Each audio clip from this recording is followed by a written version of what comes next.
কেমন আছেন আপনি? ভালো আছি। আচ্ছা কাকি, এই যে নায়িকা অঞ্জু ঘোষের কি হন আপনি? কাকি, কাকি হন? ছোট কাকি। ছোট কাকি, আপন? হ্যাঁ। আচ্ছা। তো অঞ্জু ঘোষের বাড়িতে কি বাবা মা বেঁচে আছে? না। তারা কেউ বেঁচে নাই? না, তারা ভারতে যেয়ে মারা নায়িকা গেছে। অঞ্জু ঘোষ যখন নায়িকা হয়, আপনি তাকে দেখছেন কতটুকু সময়? ছোট। একদম ছোট তখন? হ্যাঁ। এই বাড়িতে যে শুয়ে বড় হয়েছে নাকি?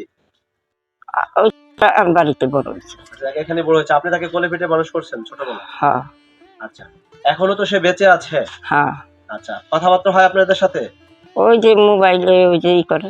মোবাইলে মাঝে মাঝে কথাবার্তা বলে? ওই যে কথা আচ্ছা। বলে। এই যে অঞ্জু ঘোষ তো একজন জনপ্রিয় নায়িকা, বাংলাদেশের মধ্যে সুনামধন্য নায়িকা, ঠিক না? কিংবদন্তি। তো আপনাদের কাছে কেমন লাগছে? সে নায়িকা হওয়ার পর অনুভূতি কেমন ছিল? একটা দাম আছে না, হ্যাঁ, আমরা ওই ভাঙ্গা গেল বলে যে কে, আমরা তো বলি না যে আমরা কাকে, এমনি তারপরে এই অন্ধু খুশি কাকে আসছে, অন্ধু খুশি কাকে আসছে। আর যখন মানে নতুন অবস্থায় যখন নায়িকা হয়েছে, তখন আপনি তো তখন ইয়াং ছিলেন, তখন আপনাদের কাছে হ্যাঁ, কেমন লাগছিল? ভালো লাগছে না। অনুভূতি ভালো লাগছিল? হ্যাঁ, আমরা ঢাকা গেছি না, ঢাকা থাকতে। আচ্ছা আচ্ছা। তখন আপনাদেরকে সবাই ওদের বাসায়, ঢাকা থাকা অবস্থায় বাসায় গেছিলেন? আচ্ছা। অঞ্জু বোনের ব্যবহার কেমন লাগছে আপনার কাছে? খুব ভালো লোক, তার নাম আছে। অনেক ভালো মনে মানুষ ছিল? মনে এখনো খুব ভালো। এখনো সে আপনাকে অনেক ভালোবাসে? আচ্ছা। তার বাবা মা কেমন ছিল? তার বাবা মা খুব ভালো লোক ছিল। ভালো ছিল? হ্যাঁ। আচ্ছা। তো আপনি তো তার চাচি, এখন বেঁচে আছেন না? আমি একাই আছি। আচ্ছা। অঞ্জু ঘোষের চাচা বেঁচে নাই? না, সে মারা গেছে 4 বছর। 4 বছর হয়েছে মারা গেছে? হ্যাঁ, ছোট জন। আচ্ছা, ছোট যে মারা গেছে। আর অঞ্জু ঘোষের মানে সে কি বড় ঘরে নাকি? সে হলো মেজো। মেজো চাচা? আর বড় জন আমার বাসুর মাস্টার ছিল। মাস্টারের ছিল হলো 3 অঞ্জু জন। ঘোষের আব্বু কি করতো? 3 জন। সে ওই যে ব্যবসা বাণিজ্য করতো আগে।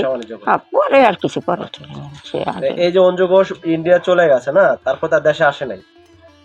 না, ইন্ডিয়া যেয়ে আসেনি। ইন্ডিয়া যাওয়ার পরে আর দেশে আসেনি? আর নাইকা হওয়ার পরে একবার ওই তাদের বাড়ি ছিল চান্ডা, বিরাট বাড়ি ছিল, তো সেই বাড়ি বুঝে করতে আসছিল। বাইকটা হওয়ার পরে নায়িকা হওয়ার পর আসছে? হ্যাঁ। আচ্ছা। তাতে আপনি তো মূলত তার আপন চাচি, এই তো? হ্যাঁ। অঞ্জু ঘোষকে তো আপনি ছোটবেলা কোলে করে মানুষ করছেন নাকি? হ্যাঁ। তো যাই হোক, এখন আপনি অঞ্জু ঘোষ যদি এই ভিডিওটা দেখে, কিছু বলবেন তার উদ্দেশ্যে? কি বলবো, ভালোই আছে, আসবে। সে এখন যদি দেশে আসতে চায়, আপনাদের কাছে কেমন লাগবে? ভালো লাগবে, অনেকটা ভালো লাগবে? ভালো লাগবে না? অনেক খুশি হবেন আপনি? তাই খুশি হয় না? তাদের জন্য, তাদের পরিবারের জন্য আপনি কি মায়া লাগে? মায়া লাগে না। আচ্ছা। তো যাই হোক, তার জন্য আপনি আশীর্বাদ করছেন, এই তো?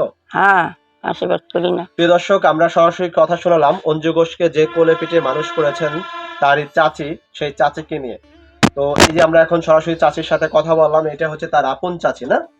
হ্যাঁ, 4 ভাই ছিল। আমি হলো ছোট। আমার ঘরে 3 ছেলে।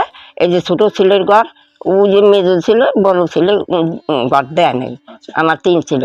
আর বড় জনের তার চাচতো ভাই আরো 3 জন, সে একজন ভারতে, আর 2 জন তারা মানে সে যে মারা গেছে একজন, এই যে অল্প কয়েকদিনের জ্যৈষ্ঠ মাসে ইসে। তো প্রিয় দর্শক, আমরা সরাসরি কথা শোনালাম আপনাদেরকে অঞ্জু ঘোষের চাচির সাথে।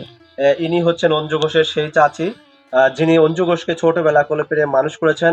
এবং অঞ্জু ঘোষ যখন নায়িকা হয়েছেন, তখন দেশে বাহিরে যখন গেছেন, তখন সবাই বলতো অঞ্জু ঘোষের চাচি, তখন আপনাদের কাছে অনেক ভালো লাগতো? হ্যাঁ, ভালো লাগতো না? আচ্ছা, ধন্যবাদ।